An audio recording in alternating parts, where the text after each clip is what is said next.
Alrighty. And then, does anyone need sharing capabilities or anything?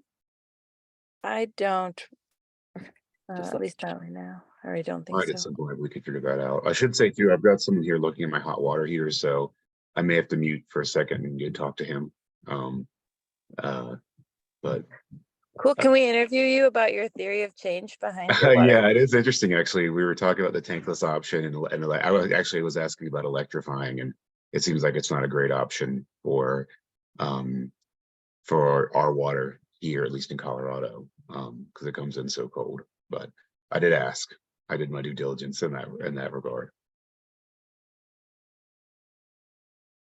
Well, if I feel like you could be a candidate, a pilot interview. So,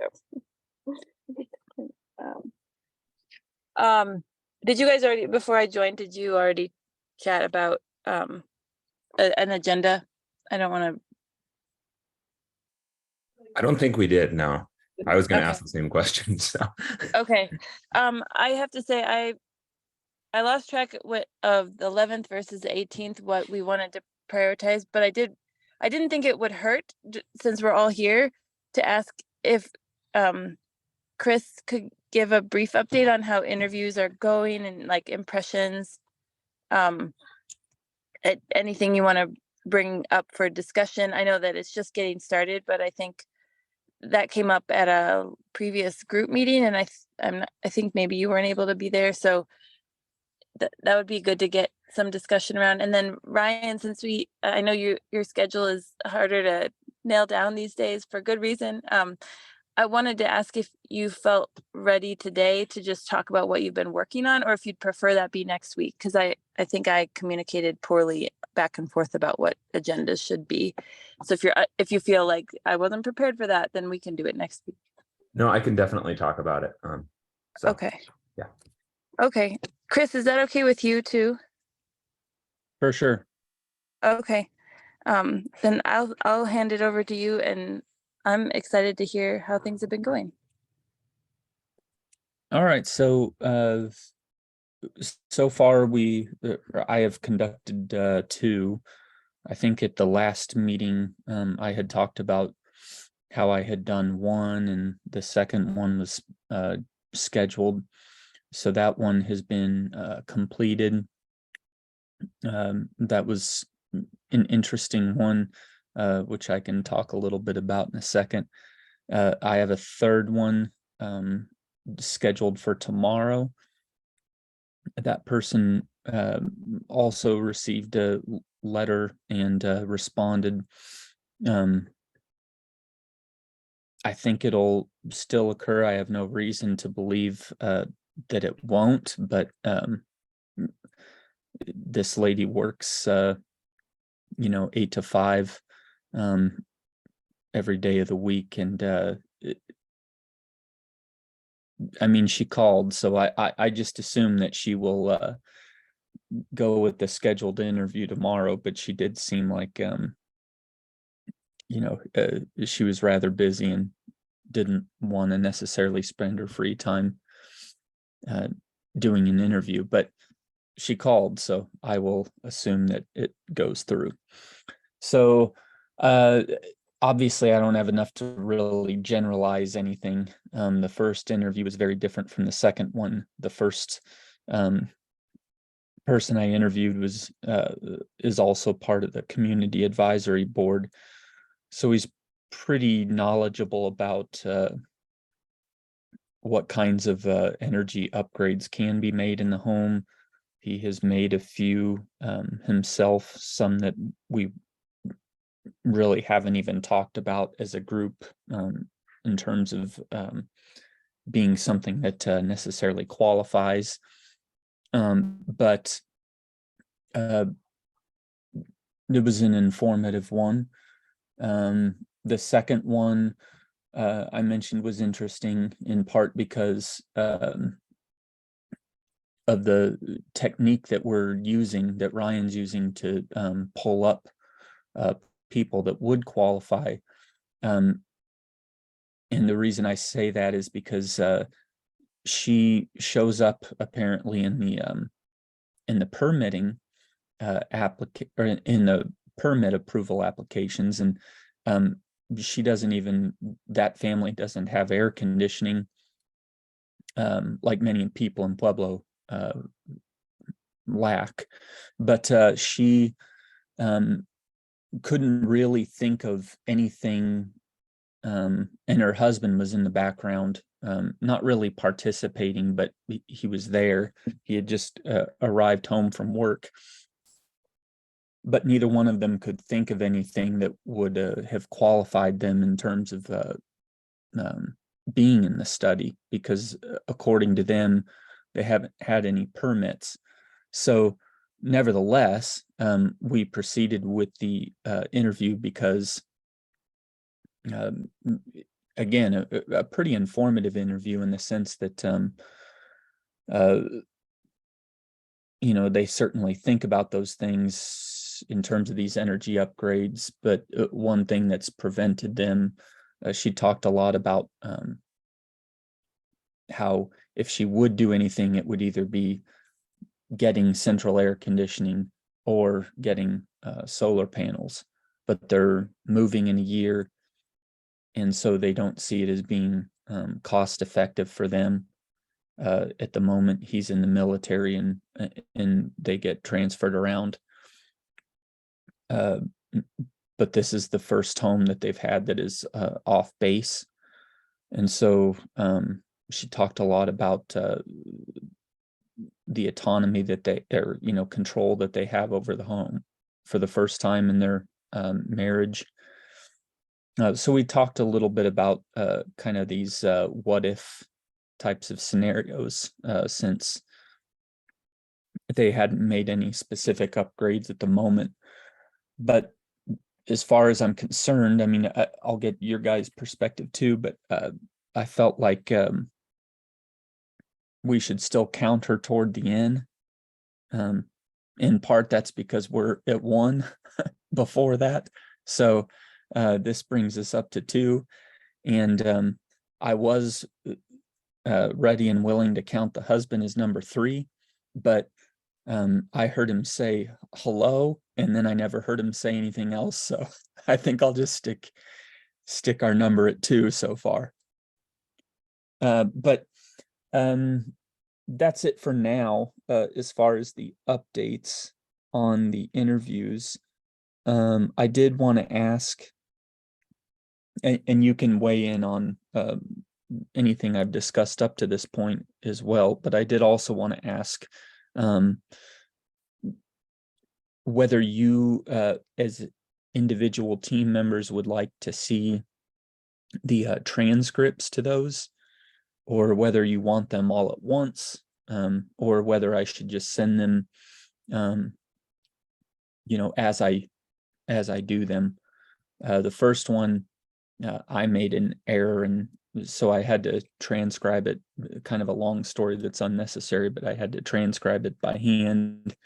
The other one I submitted directly to Rev, and it did a very good job of accurately transcribing everything. So yeah, so when to share it, I'd like feedback, and to who. And then I'd also like to talk a little bit about what our next approach might be, because I'm kind of assuming out of these letters that the people who are going to contact me have contacted me.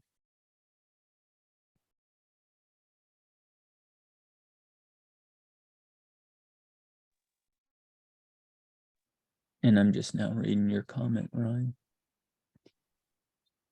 One of them was on that last point of if it's worth hooking these up to phone numbers. I mean, the other thing we could do is think about like doing a second round of letters to the same people, versus like we essentially have unlimited numbers of permits to sample.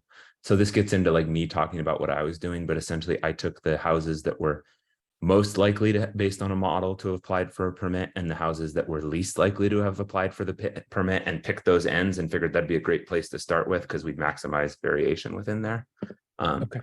But I just selected, like, it's essentially the 50 most likely and 50 least likely.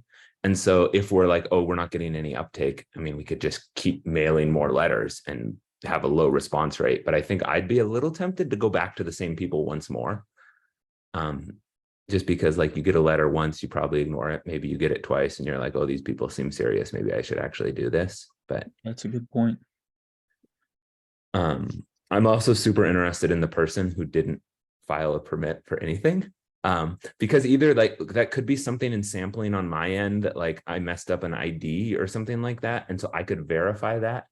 It also could be that like people don't know what a mechanical upgrade is. I think Either that's way, quite, like yeah. we should do some digging into what happened there. So I don't know like what as far as like ID you're allowed to share back with me with IRB as far as like so that I can make sure it's not a problem on our end. I don't know if that makes sense. No, I think it's a good point. During the interview, particularly this last one, it's interesting to me when we use that word energy upgrade, which we do repeatedly in the interviews, and we heard about this a little bit during the advisory board meeting as well, but I don't think it's entirely clear to people, what kinds of things would qualify. So in other words, I think that, for instance, for this participant, it meant air conditioning, in part because she doesn't have central air conditioning. Yeah. So to her, well-being in the home, at least when it refers to energy, refers to having central air conditioning. She also thought of solar panels, but those are really the only two things that she mentioned at all. And I spent a little bit more time talking with her about what well-being means in her home around energy than I did the first one. The first one focused a little bit more on the energy upgrade experience, in part because they've had that. So going forward, we may have to think about whether we should have a few more directed questions about really specific types of energy upgrades so that they can talk a little bit more specifically about things that they're aware of. I mean, that would be something that would be pretty easy to do, is rather than send you a list of addresses, I could process more and we could say, this is why we picked this person. So was it a change to their furnace? Was it a change to ducting? Was it a change to like cooling of some sort? That actually would be, I didn't even think about that, but that would be fairly straightforward to do at this point. Especially if it's for a smaller sample. I think that'd be great. And okay. So could we do that with the people who we have already contacted, or would that Yes. be a new wave? Yeah, what I will do is I will take that list and I will process the list and try and figure out what everybody in that list did. And I'll start with that one. Okay. And then we can work backwards, or moving forward, I can just add that to the list, but I can start. I think I sent you 100 to start with. Yeah, right around there. So I will go through and I will work through and figure out what did these people do. Okay. That sounds great. I should know this off the top of my head, but after our last meeting, when we talked about selection, I changed some things in the model because people wanted to know, well, who's applying for permits in the first place. And what I can't remember is, did I then include people who we thought would have a high probability of applying for permits and didn't? And I just don't remember off the top of my head. Because that could be the other third thing that could explain it. I think I just kept people who applied for permits though. Okay. But I should check that. Okay, I'm gonna write these notes down so I don't forget to do this.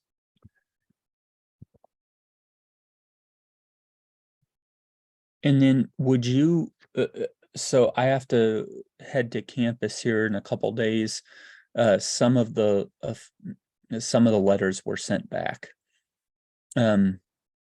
would you be interested in You can fix the addresses. modifying those Yeah. addresses?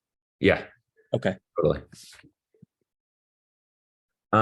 That could partially be it's like a fuzzy match thing, because all of the city databases use different addresses formats. And so like there's some fuzziness there of like, I did a lot of coding of, hey, if this shows up recoded as this, if this shows up coded as this. So some of those, if I go through by hand, we can probably straighten them out. Okay. The other weird thing though, if people move, and we send it to the name, it'll be sent back to us. And Right. I think that's actually like one of the problems with this sampling protocol is like, if you look at when people apply for these permits, there's a ton of permit applications right around home sales. Which makes sense from like a market perspective, but like for talking with people about why they make changes, it's actually really difficult because then there's a new person there. Right. So I had tried to filter out like if there was a home sale of the year of the permit, I didn't include them for now, just because of that. But there's again probably some error as far as that goes with this big of a database. So Okay.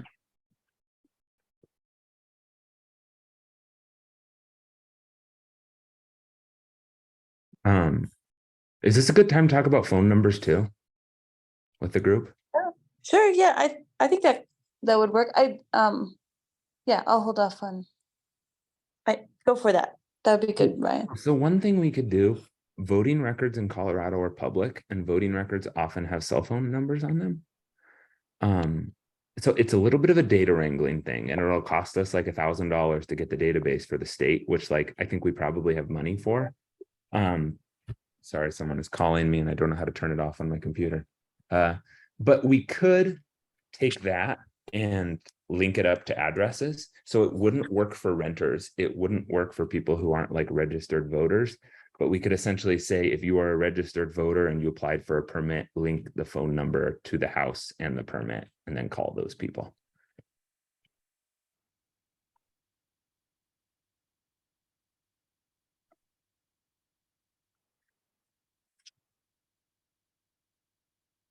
Call them instead of a letter. Is this what you're?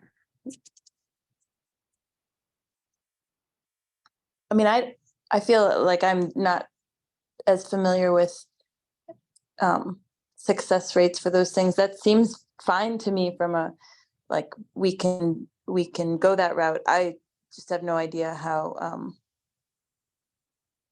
what the current like expectations are around response. I've Seems only like ever done it via mail myself, but I know Chris called people before, so that's why I wanted to. What do we Yeah. think? Yeah. Well, I mean, I don't know, Adam. I'd love to hear, like, I feel like I took a lot of, or I learned a lot from you when we did the survey last summer within the city of Fort Collins, and I feel like one of my takeaways from that experience, Adam, was if we have the ability to try a different approach, let's do it. There seems to be no single approach that's like the most successful ever, and then others that are not. It can just really depend on the population that we're sampling from, et cetera. So I'd be supportive of it. I guess probably see if Chris or Adam, either of you have a.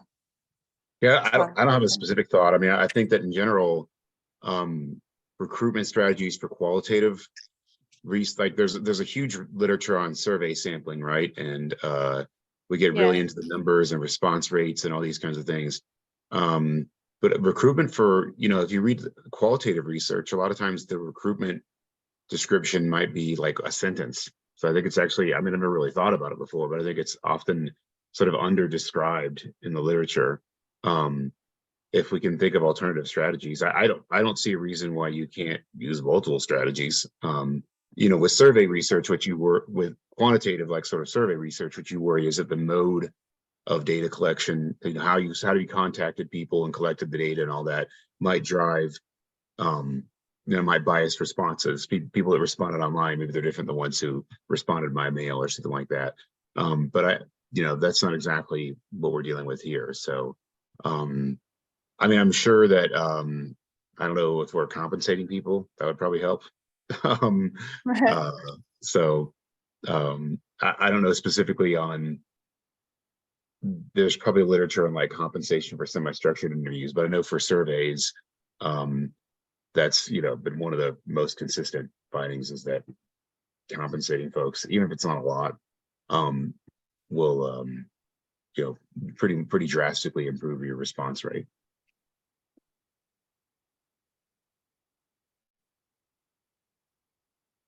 Yeah, we are giving away a $25 Amazon gift cards for participating.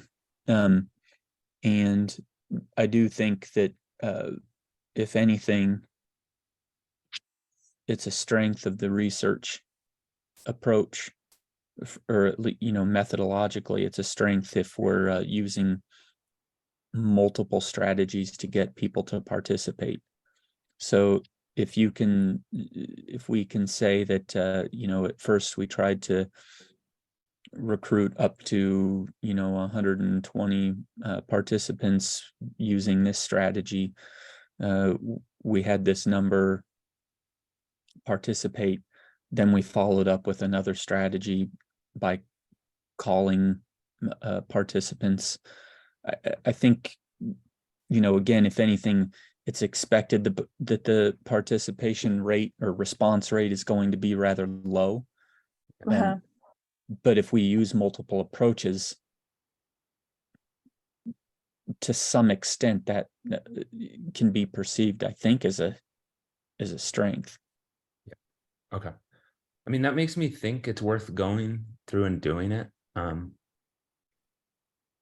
I think it'll take like a bit of like data wrangling on my end, but like I can do that. I think like I was hesitant because it's like from a social science perspective, it's a large amount of money outlay for data because most of my data is free. And so I wanted to talk with people about like, is this something we think is worth doing? Like I never use my faculty money. So I'm like happy to use some of my faculty money this year for that because we can. And it's not, and I could probably get a student to write a paper about if Democrats or Republicans are more likely to install heat pumps anyway. So it could be a double win. Okay. Yeah, and I doubt it has to come from your budget either. That's something I would have to discuss with Tammy. We could talk with Tammy. This is my first grant, so I don't understand the ins and outs of it. But it seems like even out of my budget, there are expenses that could be used that aren't being used. Yeah.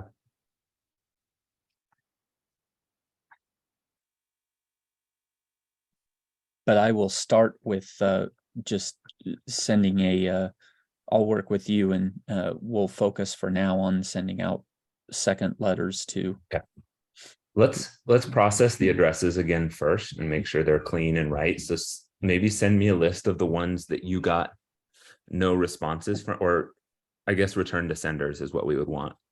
And if they just seem too bad, I'll sample new addresses. So we get a complete set of like, we sent out 100 first letters that we know made it to an address and stayed at that address. And then I will for those process, this is what I think we did. I might do it a little bit of a rough take at first. And so it's probably going to be like, they did something to heating, they did something with AC, they did something using the word heat pump or something like that. There's something like 3 in the sample that did that. So that's going to be pretty rare. And so like, you'll at least have an indicator so you can prompt a little bit. Oh, we know you did something with your heating. And so maybe using that word rather than energy would help. Yeah, no, that'd be great.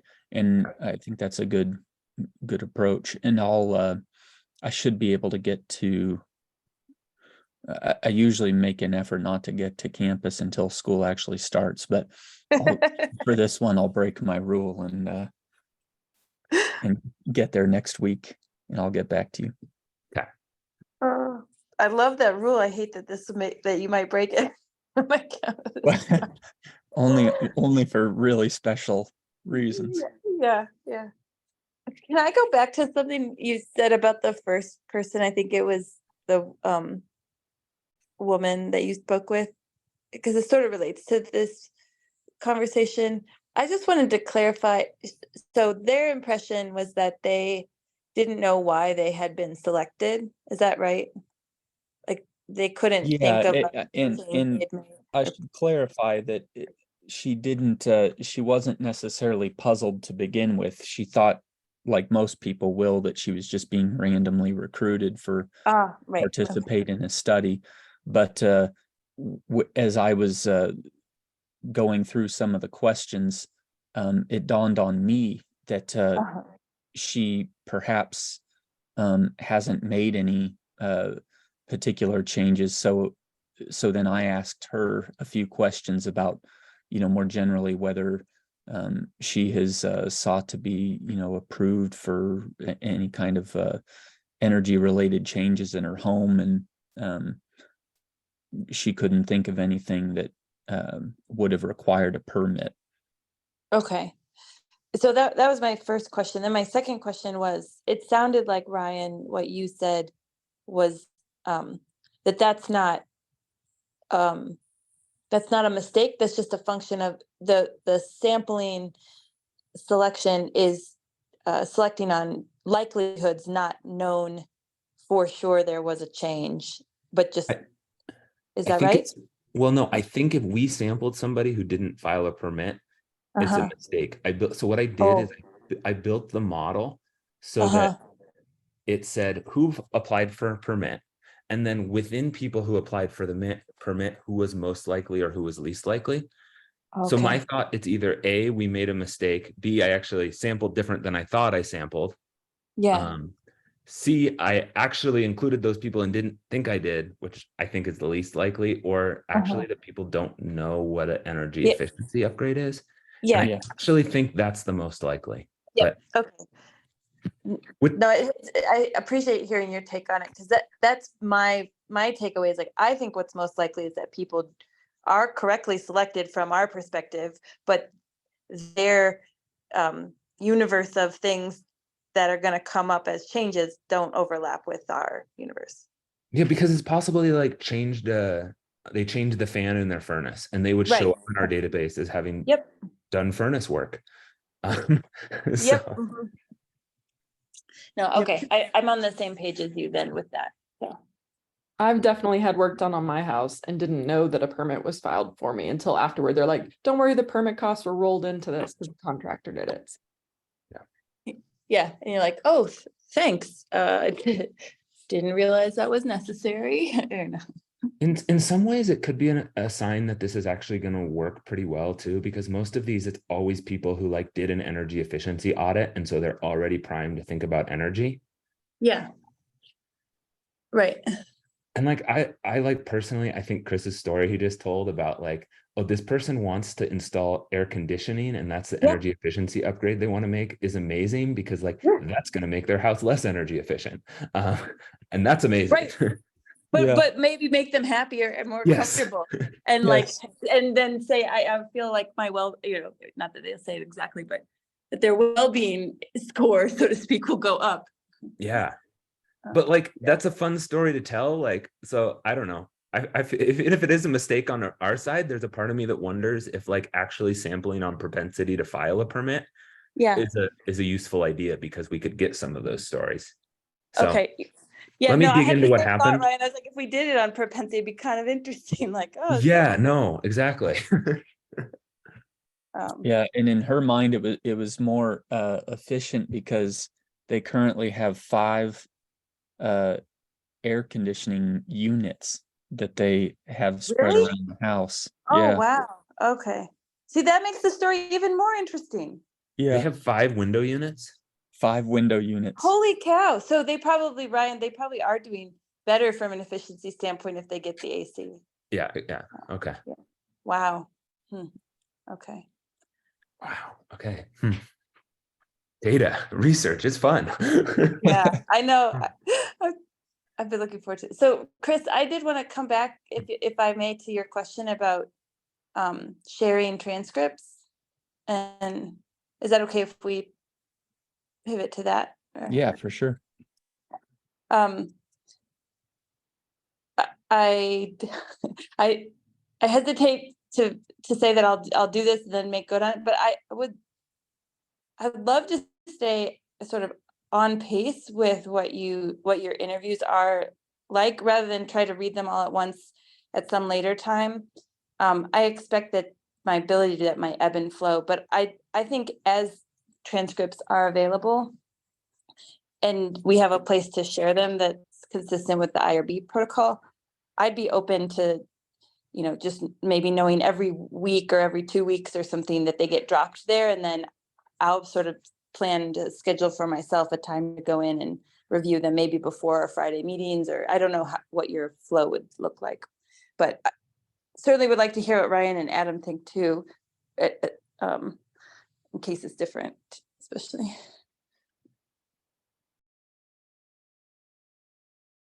Yeah, sounds good to me. I probably, well, I don't know. Yeah, I could do it. I'd be fine either way. I think in some ways I'd rather read a bunch of interviews all at once, but yeah, I'll defer to the group on that. Yeah, I mean, personally, I don't, for me, usually what we do is we look across transcripts and kind of look for themes and things like that. So 2 transcripts, it seems a little early, unless we think there's ways we want to tweak like the interview protocol, perhaps. But, you know, usually, I mean, the kind of, you know, methods 101 way of doing this is you keep doing interviews and you kind of hit saturation, you're not hearing anything new, and then you go back and code for themes. And there's probably other ways of doing it too. There may be sometimes your themes can be emergent and all this kind of stuff, but 2 transcripts is just not, you know, I mean, it'd be like if you planned on having 1,000 cases in a survey and maybe you had 100, I guess maybe sometimes you look at the data just to see what it kind of looks like and see if there's anything kind of goofy, but that's a bit of a different scenario. I don't know. So anyway, point is, for me, I don't see a great value in looking at just 2 transcripts, but it might be useful for Chris to see sort of how the conversations are going.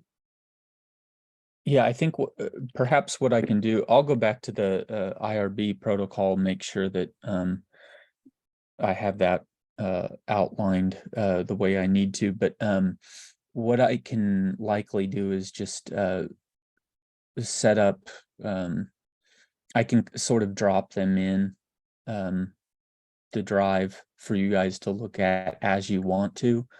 And you can just, I will just know that, or you should just know that there's no expectation from me that you are looking at them every single time one is dropped in. But that way, if 10 have made it into that Dropbox and you want to start looking at them and getting a feel for what's occurring in the interviews, then you can at your own leisure. But yeah, I agree that, you know, looking at them as they get turned in one by one is not worth much.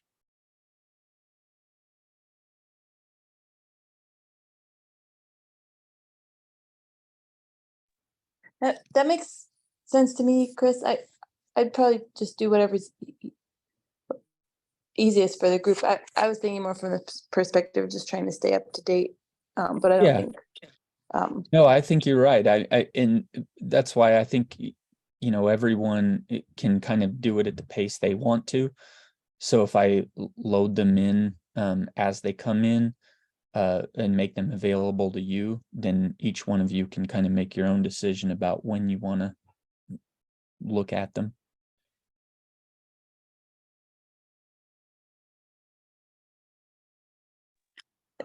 Yep, that sounds good. I think it's more of a logistics thing, but I just don't remember what the IRB had about like sharing things on Google Drive versus like other platforms. Yeah, and to be quite honest, I don't remember exactly how I worded that, so I need to refer back to that before I use any specific approach there. Okay.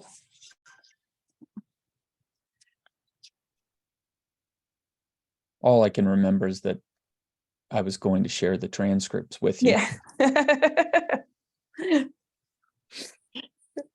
the macro, the macro Right, thing. right. And sometimes about- that's all our IRB requires. Yeah, So right. It could be a little trickier. Yeah.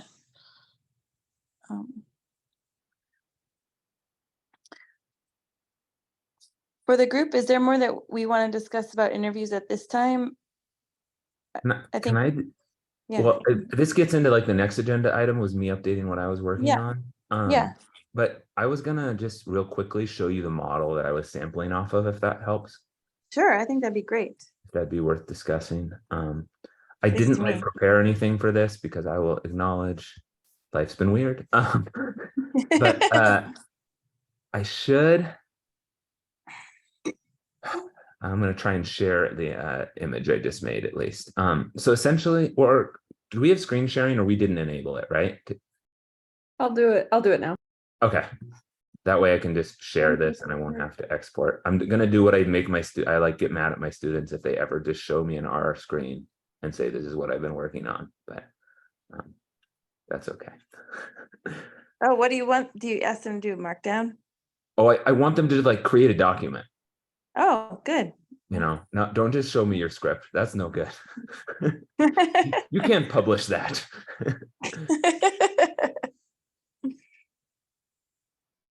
So this is going to be pretty Should work now.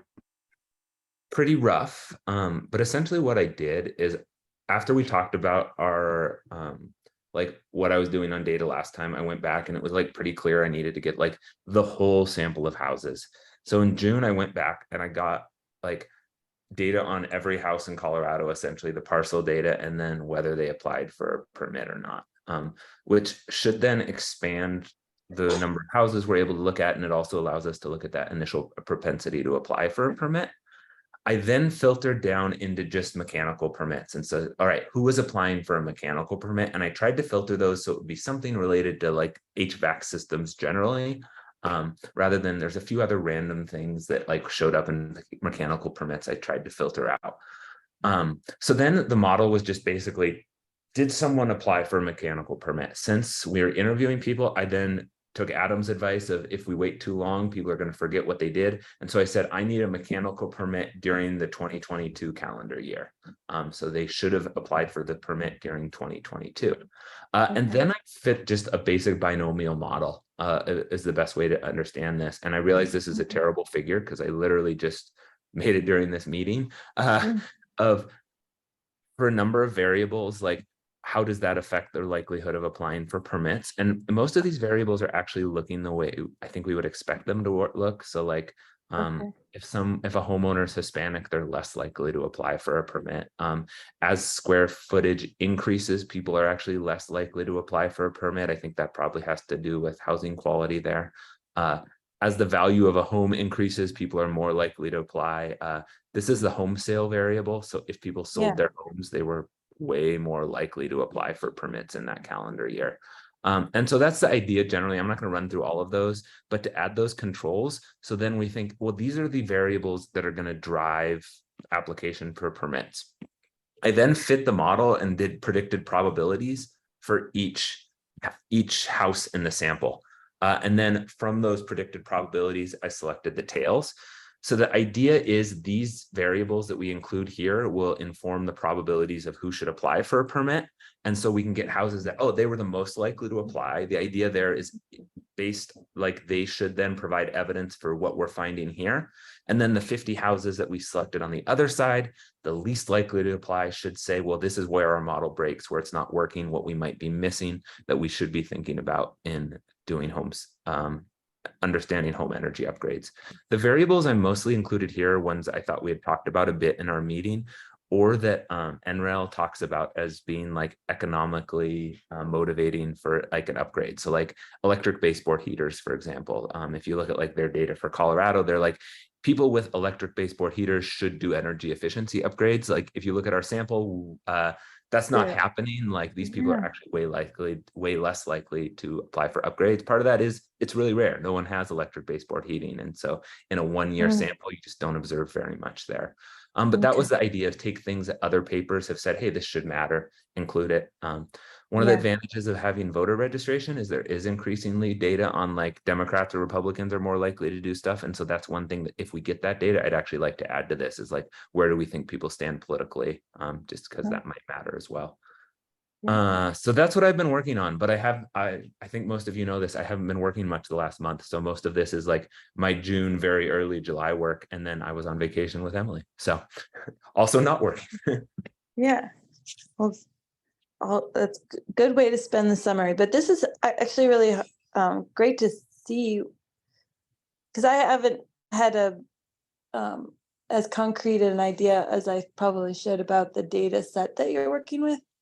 I didn't realize, so you have permit data for every parcel in Colorado, but you restricted it to 2022? Pueblo County, sorry, not all of Pueblo Colorado. County. Okay. You have to build a separate model for each county because every county runs their own like Yep, permit system. parcel, So, yeah.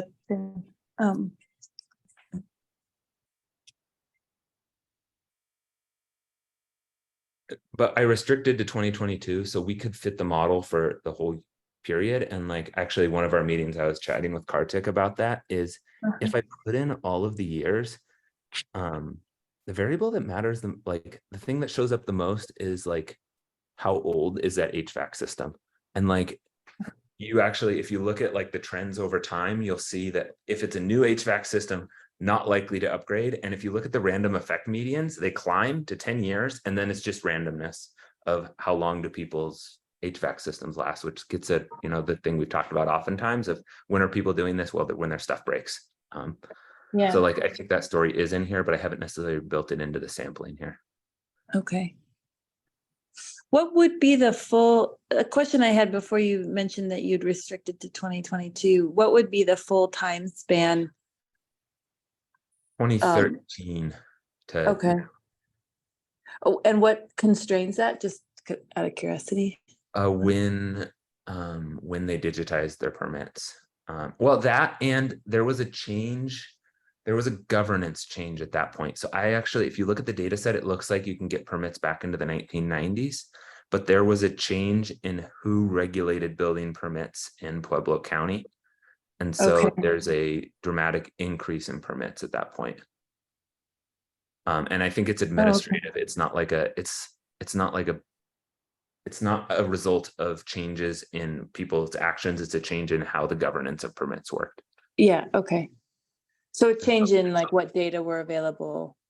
Well, no, I actually think it's a regulatory change. It's you needed a permit for this now and you didn't before. Oh, I see what you're saying. Sorry, I misunderstood. And so like, to me, because of that regulatory change, I wouldn't feel comfortable making like predictions based off anything before that, because it's like it's a different environment. Yep. But that was, I didn't know about that till I started pulling the data, and it was like, what is going on at this point? Like all of a sudden there's tons of permits. Yeah, right. What's the balloon here? Yeah.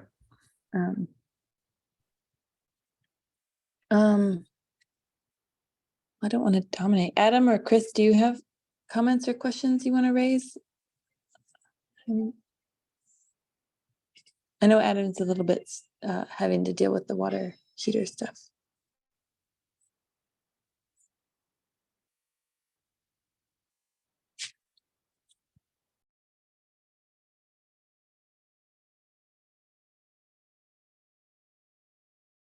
Okay, well, if not, Ryan, I was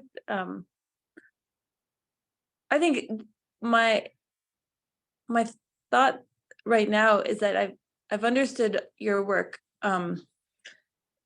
being sort of maybe project related, in that we've had this need to select, figure out how to select for interviewees.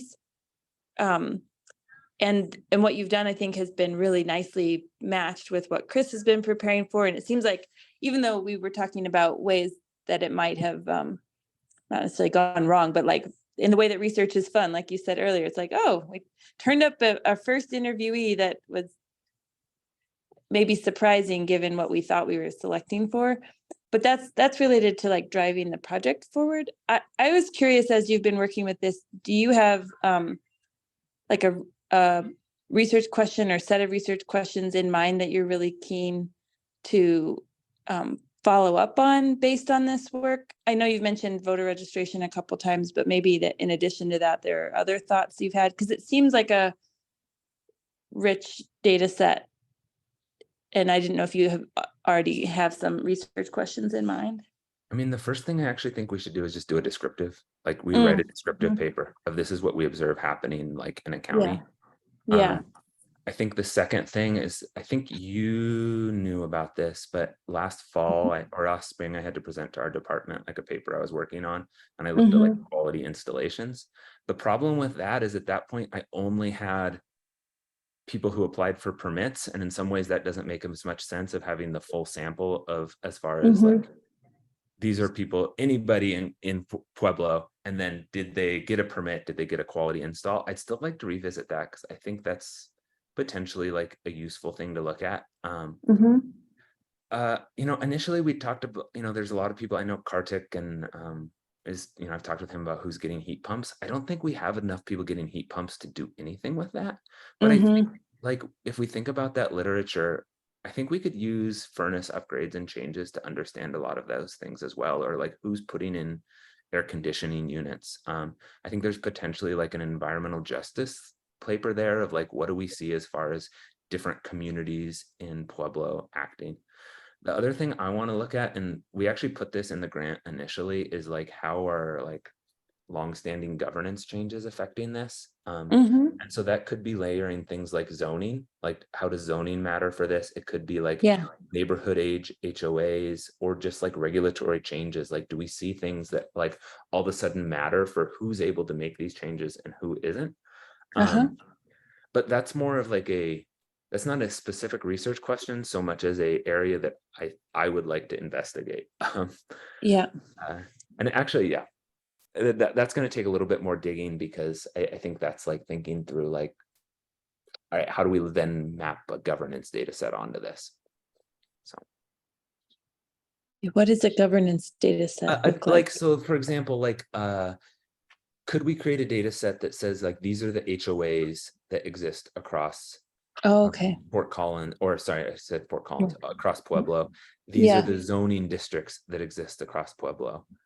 This is like the general age of houses in these neighborhoods, maybe cultural districts as well, because Pueblo actually publishes that of like, hey, this is like a culturally contiguous area or neighborhood. Oh, really? Yeah, and then look at like, how do those aspects drive probability of change? That to me is actually a fun project, and I think it would be useful like within like the polycentricity governance literature, as far as like how do multiple levels of control affect policy outcomes? That's neat. Yeah, I'm encouraged actually to hear you say, because about the descriptive work being potentially a worthwhile contribution, because something that I feel comes out of conversations with Karthik and Narasimha leading often is that data sets like these, though they exist, they seem to be maybe difficult to access or take some time and effort that you've put in to wrangle, but could be really valuable for sort of saying, this is the state of play. Like, I think it's a useful finding to be like, there are 3 heat pump permits in the county. Like, that sort of helps, I don't know, calibrate people's expectations when they're talking about change. Like, these changes are going to take place really rapidly. It's like, well, okay, they might in the future, but at least to date, they haven't. That those seem like useful outcomes to report on from a descriptive standpoint, at least from my perspective. You know, I think so too. And it's not going to be like a top publication, but it'll get published, and people, I think it would actually be useful, and it would provide us a basis of going forward and justifying the research questions we want to ask. Right.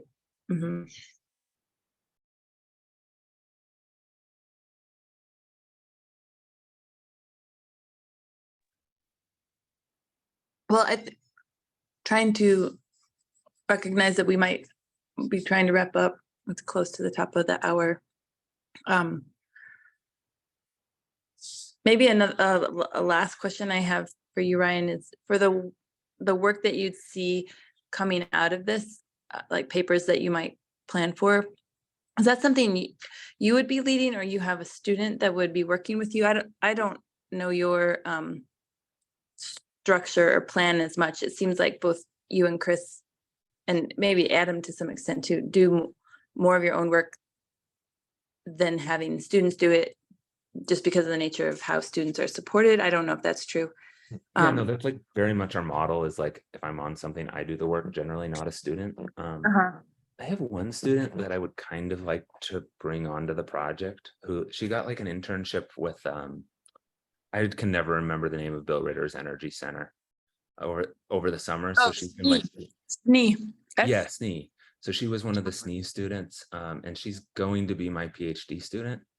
Oh, wow. She's a little green still, but I think she's really good. And so like my goal is to like, probably I'll still be working on the project, but I'd like to start giving some hours to her just as far as like a mentorship type thing. But like she's not ready to lead a paper at this point, so that would still be me probably. And like, I don't know, I think one thing I've appreciated about this project is like, I do think we have an emphasis on convergence, and like to me that means like, even if like I'm leading a paper, I want to take it where the team wants it to go. And so like, I don't want it to be like, oh, this is a Ryan solo expedition. That's no fun. Yeah, I mean, I would hope you feel, I can't speak obviously for Tammy or the rest of the team, but however you want that to be supported, if it's through, reading drafts together or more conversations like these or whatnot, just however you'd like it to proceed, I think it can probably in a range of different ways. I know I've gotten a lot out of bringing something up repeatedly. I feel like it's helped refine a goal for a product. I think the other reality for me that's important for people to know is until like Emily and I have like stable childcare, writing is just really difficult. Like I can do data processing because I can sneak it in, but like I find like writing, I need dedicated time. And so like, we're pretty hopeful we're going to have something for September. I'll be on paternity leave, so I won't be teaching. And so like part of my goal is to trade a few days like of childcare for then I'll watch Marin other times, but that's my goal, is hopefully to get some writing time again in September. I think like realistically August, I'm going to be like doing data processing when she naps. But yeah, totally understand.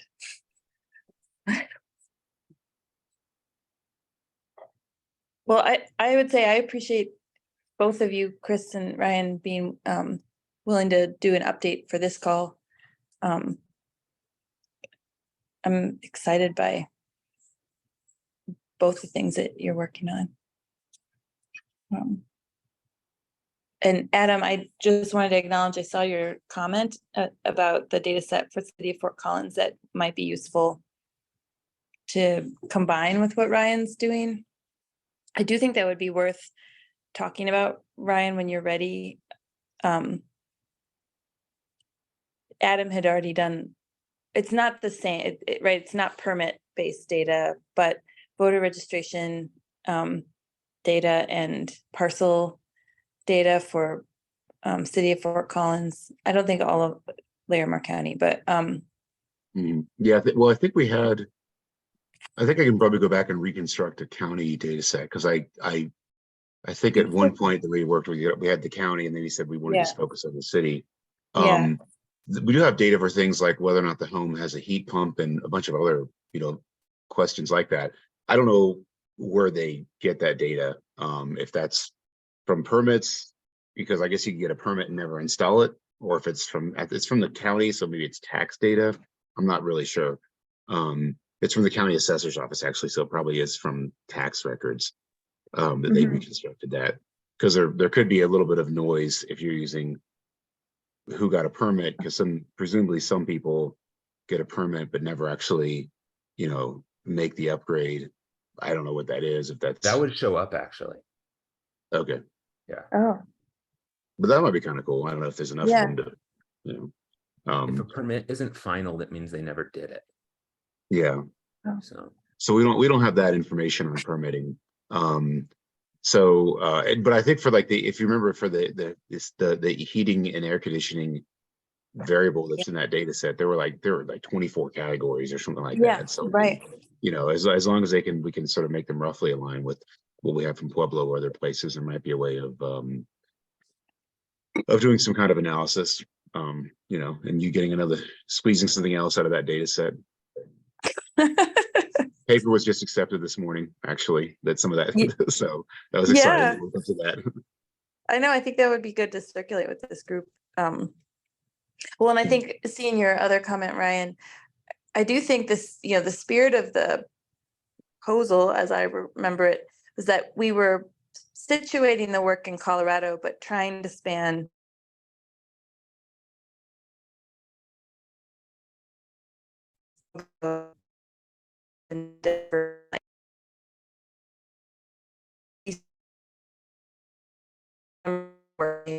and for post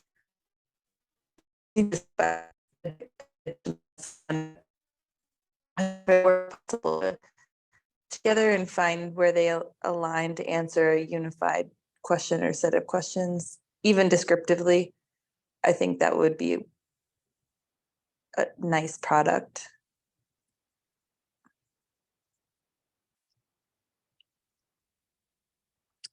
The Denver data it's a little bit of a processing nightmare. So start means I have a way of getting it, but it's going to be slow. So I wrote the code to get it. But it's like, you essentially have to, like you're a resident getting a permit. So. Oh, wow. Okay. But we have it. We just got to run it for 6 months. Forever. Yeah.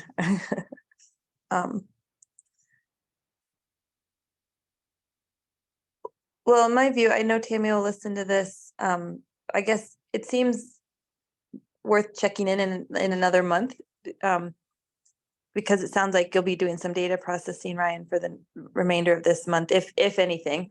Totally understand where you're at and if the challenges of that. And Chris, you know, I just encourage you to bring up to us as a group if there are things that we should talk about more regularly related to just recruitment and successes or barriers that you're experiencing. Because I think even just this conversation was really useful for thinking about, you know, phone numbers or, you know, like second letter. I think those are great things to bring up. So thanks for doing that. And I just encourage you to keep doing that, even if we don't have like a devoted presentation in future group meetings in the near future.